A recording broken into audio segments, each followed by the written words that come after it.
Hello and welcome to my YouTube channel English Literature with Urdu Translation and Explanation. Guys, आज जो मेरा topic है वो है रिसर्च मेथडोलॉजी का साइंटिफिक मेथड. सबसे पहले हमने ये जानना है कि व्हाट इज नॉलेज. नॉलेज क्या है? How do we come to know something. हमें किसी चीज के बारे में कैसे पता चलता है कोई चीज क्या है. There are so many ways to understand the world. For instance, when a kid touches something hot, learns that high heat hurts. मिसाल के तौर पे जब एक छोटा सा बच्चा जो है वो किसी गर्म चीज को हाथ लगाता है तो वो ये सीखता है कि जो गर्म चीजें होती हैं वो आपको हर्ट करती हैं, उससे आपको तकलीफ होती है. इसी तरह there are other ways from where we can learn, such as our parents and society. हम अपने पेरेंट्स से भी सीखते हैं बहुत सी चीजें और अपनी सोसाइटी से भी बहुत ज्यादा सीखते हैं. फिर उसके बाद क्या है? उसके बाद है there are some other ways from where we can learn, such as thinking और थ्रू रीजनिंग. सोच से भी हम सीखते हैं, रीजनिंग से भी सीखते हैं. काफी सारी चीजें हैं जिससे हम सीखते हैं. इस दुनिया में काफी सारे तरीके हैं.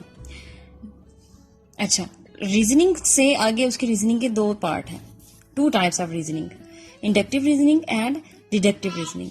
अब हम समझेंगे कि इंडक्टिव रीजनिंग क्या है और डिडक्टिव रीजनिंग क्या है. सबसे पहले आ जाती है डिडक्टिव रीजनिंग. डिडक्टिव रीजनिंग होती है फ्रॉम जनरल टू स्पेसिफिक, यानी कि इम्पोर्टेंट चीज से, एक नॉर्मल चीज से इम्पोर्टेंट चीज की हम बात कर रहे हैं. डिडक्टिव रीजनिंग यानी कि फ्रॉम जनरल टू स्पेसिफिक. इसमें क्या होता है? सबसे पहले आपको बताती चलूं कि रीजनिंग क्या होता है. रीजनिंग वो प्रोसेस होता है जिससे साइंटिस्ट जो होते हैं मुख्तलिफ नताइज हासिल करते हैं, मुख्तलिफ रिजल्ट्स को मतलब आपको मुख्तलिफ रिजल्ट बताते हैं किसी चीज के बारे में लॉजिक की बेस पे. डिडक्टिव रीजनिंग जनरल चीज से स्पेसिफिक की तरफ आने को कहा जाता है. फॉर इंस्टेंस आपको बताऊं कि जैसे साइंस में जनरल चीज क्या होती है? साइंस में जनरल चीज होती है हाइपोथेसिस और थ्योरी.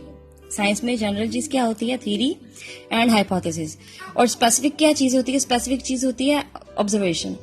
फिर इसका एग्जांपल है हमारे पास, all man are mortal, Harold is a man, therefore Harold is a मॉर्टल.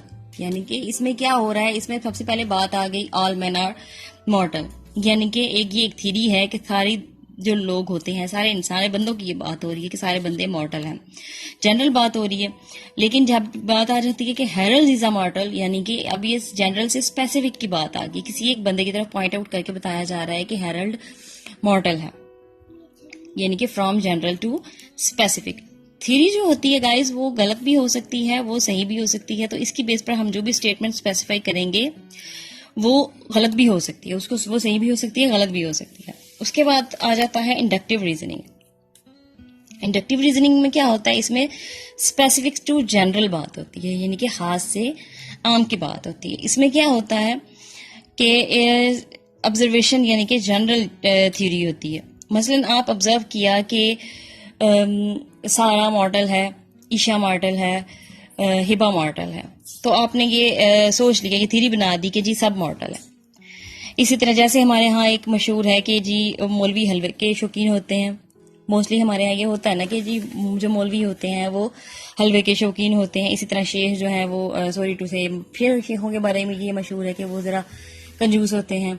फिर पठान कौम के बारे में मशहूर है कि वो सिंपल सी सादा दिल होते हैं, सादा लोग कौम होती है. इसी तरह सिखों के बारे में भी यही सेम रीजन है.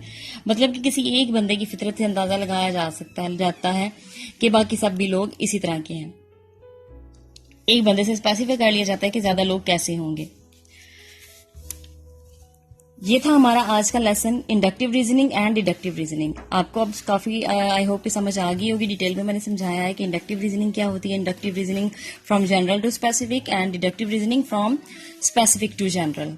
Hope you like the video and don't forget to subscribe my channel and click the bell icon ताकि आपको मेरी नेक्स्ट वीडियो की अपडेट मिलती रहे.